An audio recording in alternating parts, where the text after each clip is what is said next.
അബദ്ധത്തിൽ ഫേമസ് ആയ ഒരു മോണ്യുമെന്റ് ആണ് ലീനിങ് ടവർ ഓഫ് പീസ എന്നുള്ളത് എത്ര പേർക്കറിയാം? 1173 ഈ ടവർ ഓഫ് പീസയുടെ നിർമ്മാണം ആരംഭിച്ചതെങ്കിലും സാധാരണ ഒരു പള്ളിയിലുള്ള ബെൽ ടവർ പോലെ തന്നെയാണ് ഇതും നിർമ്മിച്ചേക്കുന്നത്. ഇതിനെ വ്യത്യസ്തമാക്കുന്നത് എന്താന്ന് വെച്ചാൽ ഇതിന്റെ ഈ ചെരിവ് തന്നെയാണ്. ഇതിന്റെ കൺസ്ട്രക്ഷൻ സമയത്ത് ഇതുമായിട്ട് അസോസിയേറ്റഡ് ആയിട്ടുള്ള ആൾക്കാർക്ക് കുറച്ച് ഷോ ഓഫ് ഒക്കെ ചെയ്യാൻ വേണ്ടിയിട്ട് വലിയൊരു ബെൽ ടവർ പണിയണം എന്നുണ്ടായിരുന്നു. പണിത് തുടങ്ങിയ സമയത്ത് ഇത് സ്ട്രെയിറ്റ് ആയിട്ട് ഏതൊരു ബെൽ ടവർ പോലെ തന്നെയാണ് ഇതും പണിതത്.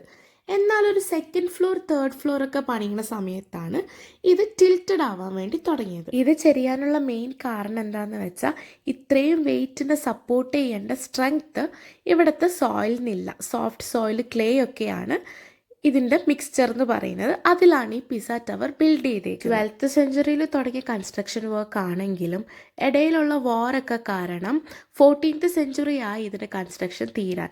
സോ ഇടയിൽ ഇത്രയും ടൈമൊക്കെ കിട്ടിയത് കൊണ്ട് ഇതിനൊന്ന് സ്റ്റെബിലൈസ് ആവേണ്ട ടൈം കിട്ടിയിരിക്കാം. അതായിരിക്കാം ഇപ്പോഴും അത് ഇത്രയും എർത്ത് ക്വേക്കും കാര്യങ്ങളൊക്കെ വന്നിട്ടും ഇങ്ങനെ തന്നെ നിൽക്കുന്നത്. ആ സമയത്ത് ഈ ടവർ ഇത്ര ഫേമസ് ആവുന്നൊന്നും അറിയില്ലല്ലോ. അപ്പോൾ ആൾക്കാരൊക്കെ ഇതിനെ ഫിക്സ് ചെയ്യാനൊക്കെ നോക്കി. 5 ഡിഗ്രി ആയിരുന്നു ഇനീഷ്യലി ടിൽറ്റ് ഉള്ളതെങ്കിലും പിന്നെ അവർ ഇടയിലുള്ള ബേസ് കറക്ഷനൊക്കെ ചെയ്ത് പിന്നെയും അങ്ങോട്ട് ചെരിഞ്ഞു ഇങ്ങോട്ട് ചെരിഞ്ഞു എന്നൊക്കെ പറയപ്പെടുന്നുണ്ട്. അതിൽ എത്രത്തോളം ശരിയുണ്ടെന്ന് എനിക്ക് അറിയില്ല. ഇപ്പം നിലവിൽ ലെസ് 4 ആണ് ഇതിൻ്റെ ടിൽറ്റ്. ഇനിയും ഇത് മാറും, സ്ട്രെയിറ്റ് ആവും എന്നുള്ള വാദങ്ങളും കൂടി ഉണ്ട് ഇതിന്.